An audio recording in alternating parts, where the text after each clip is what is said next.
You're listening to Sidewalk Confessionals. My name is Jeremy.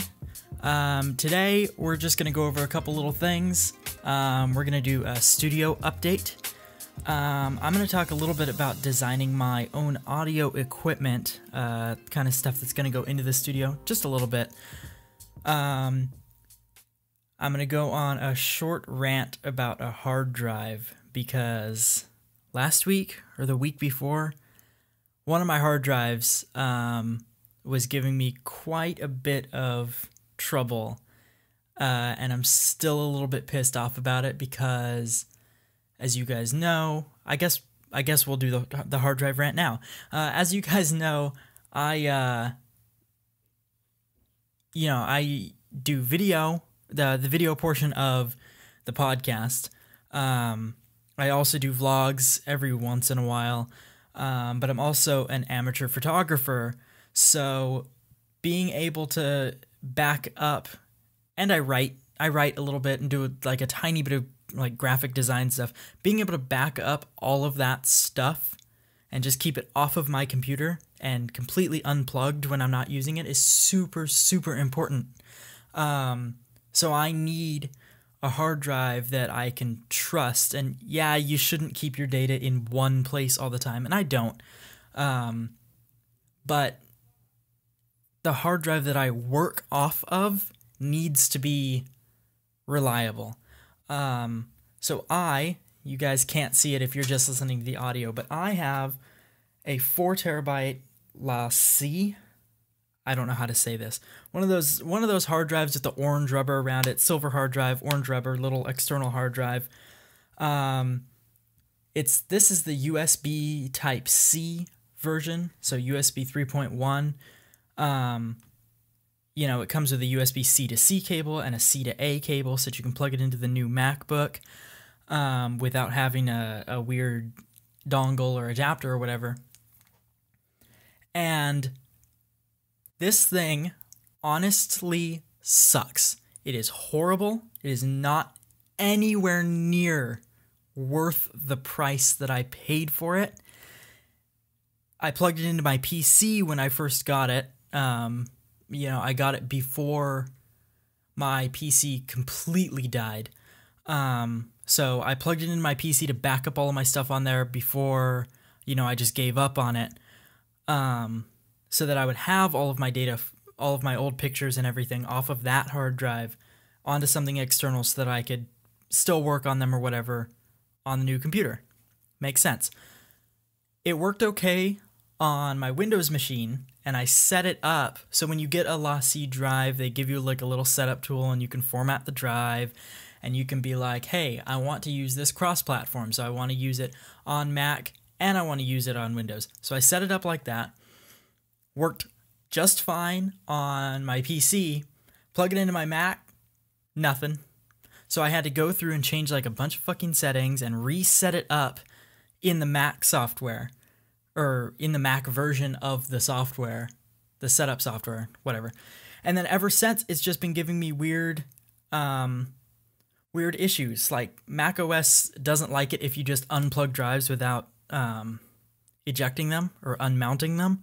So I'll go to eject it, and sometimes the drive will turn off and stop spinning, and other times it'll just sit there for hours, not recognized by the computer, but spinning.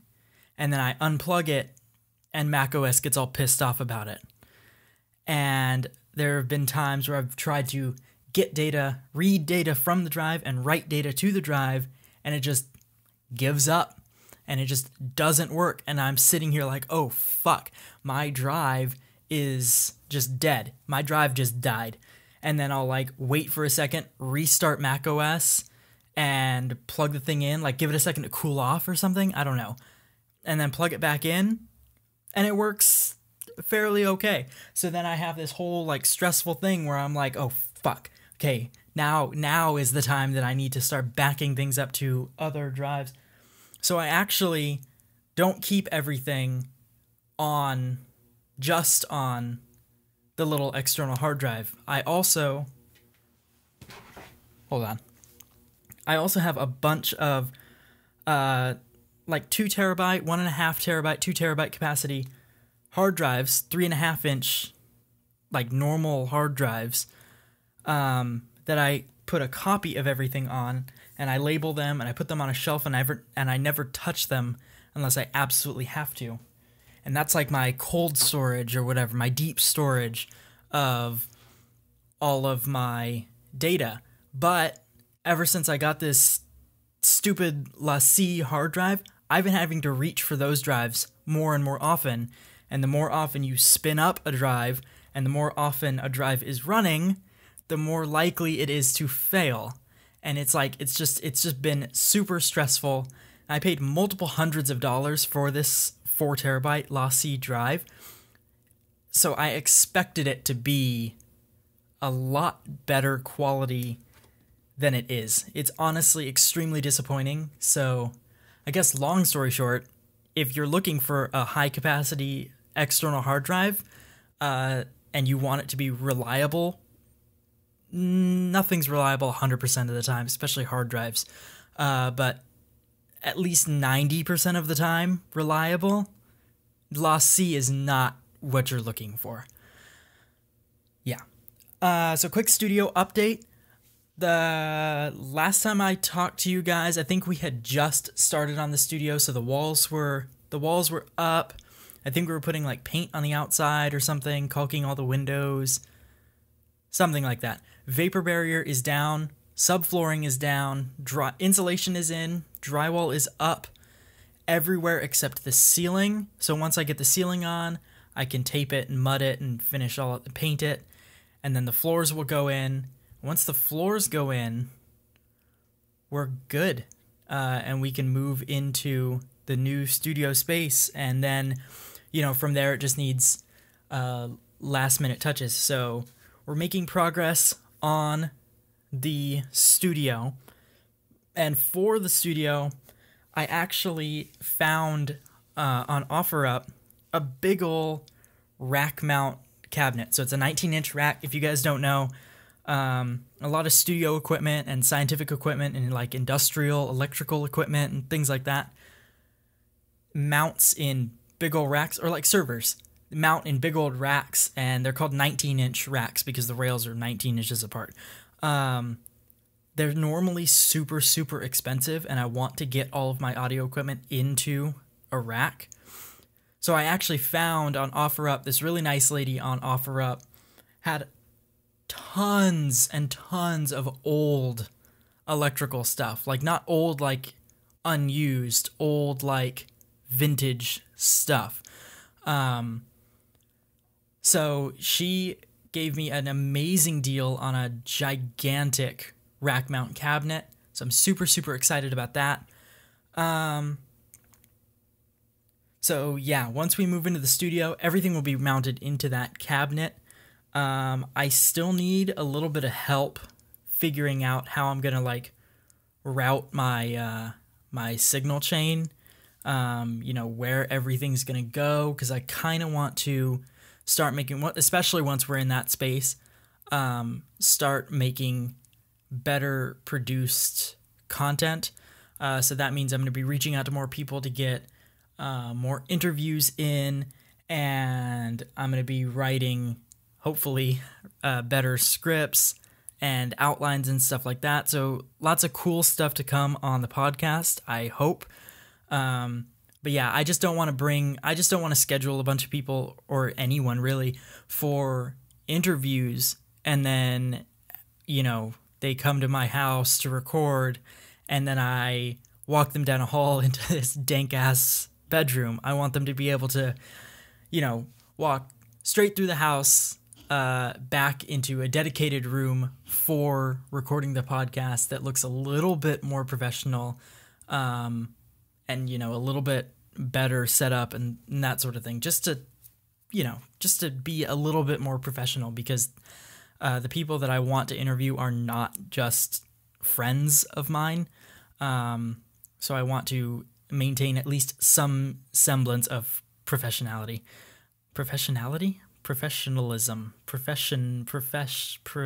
sure. So yeah, all of that really nice stuff is coming. So when I was at that storage unit picking up that rack, I also, she had just tons and tons and tons of stuff. So I grabbed like DC power supplies and like components and rack mount enclosures to put equipment into.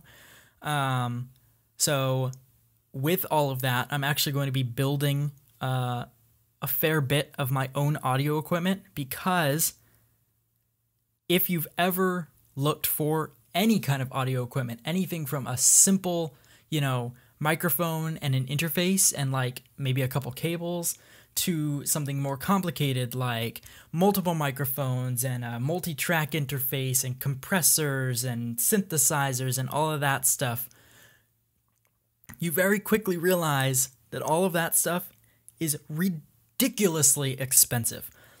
And then on top of that, if you're like me and you know a little bit about electronics, you look at that stuff and you're like, that's not even close to worth it. That thing has like $50 worth of components in it. Why are they charging me $500 for it?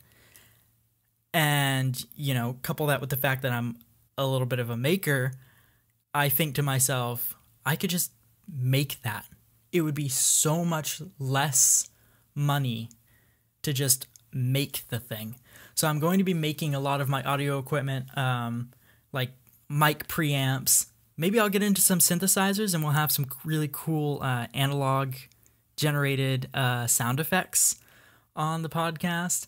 And I don't know if I've talked about this at all on the podcast. Maybe an earlier episode where Caleb and my brother and I talked about music. It's called Musicality. If you haven't listened to that, go back and listen to that one. I might have mentioned this there, but I kind of want to. Ryan, Caleb, and I absolutely love music. Caleb plays the piano. Ryan is kind of learning how to play guitar, kind of learning how to play uke. I really want to learn how to play an instrument.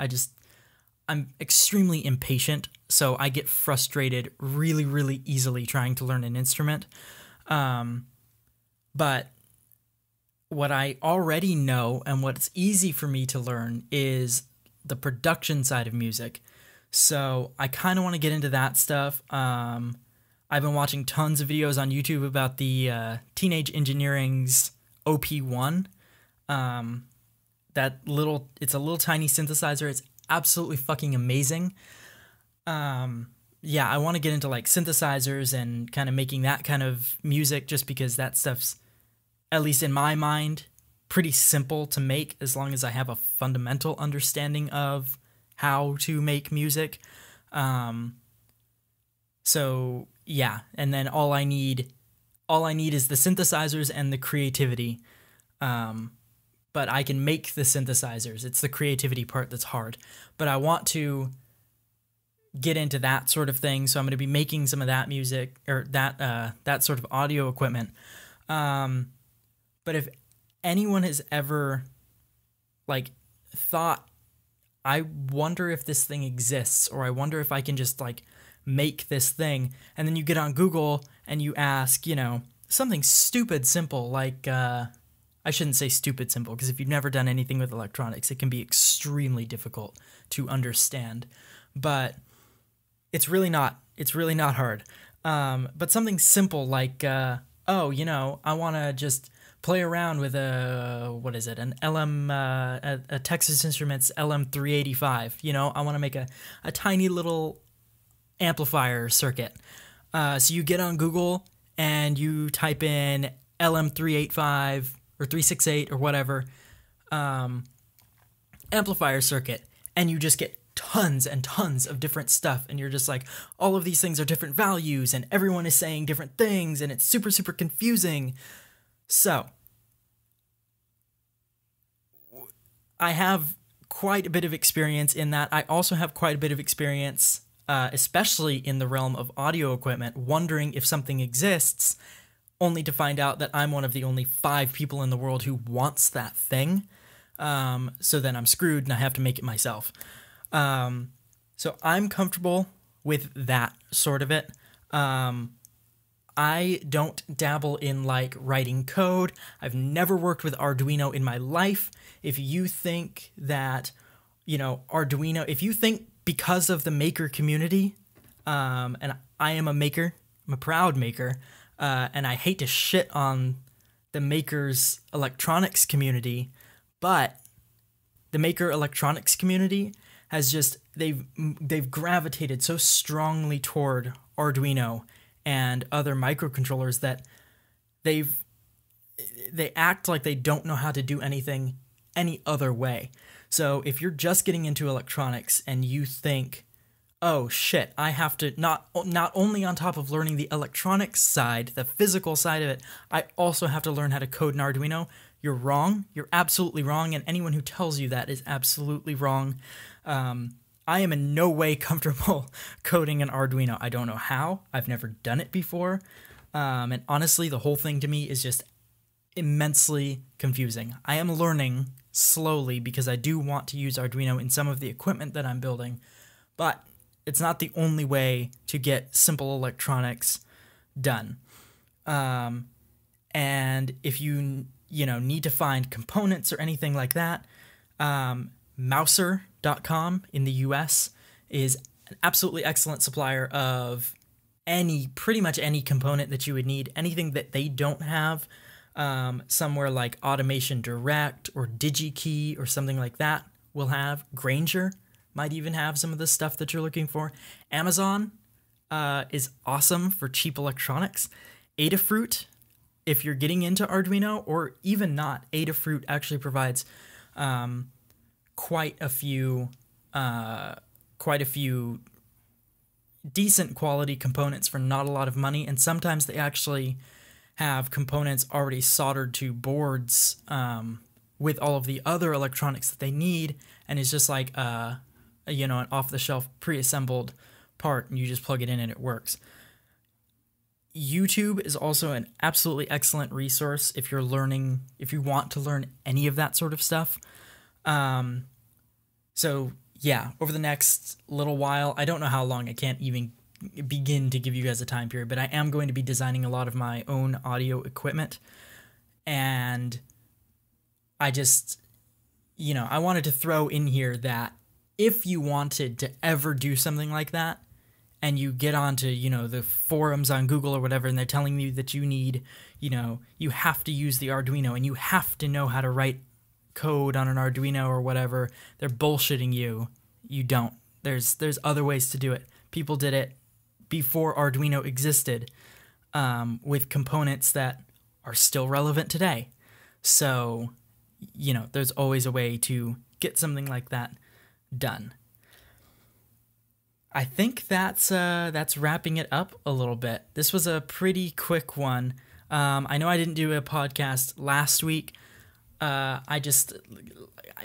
needed a week. If you guys saw on my Instagram, you can go back and see it, because I didn't post it on my Instagram story. I actually posted it on my wall, because I hate it. I hate Instagram stories, okay? I hate them. I just hate it. It's terrible. That's what Snapchat's for. Instagram stories can go die. But that's a whole nother rant, and I'm probably going to get a lot of shit for that one. But yeah, next episode will be a little bit better produced, I guess, than this one. I'm writing a little short story. I actually have it open right here in front of me. So yeah, I'm writing a little short story about two fantasy countries about two fantasy countries at war with each other, and told from the point of view of a journalist who is personally affected by the war, as you'll find out, as are so many other people in this world. So I'm kind of excited about this story. I've been working on it for a little while. I was going to read it this episode, but it's not quite finished, and I don't want to give you guys an unfinished short story, because there's no reason to. It's a short story. It's not like I'm writing a book. About the book, I'm almost finished with. Oh my god, I'm terrible. I'm almost finished with the second chapter, so be looking forward to that. I think that's it, guys. You've been listening to Sidewalk Confessionals. Happy listening and have a nice day.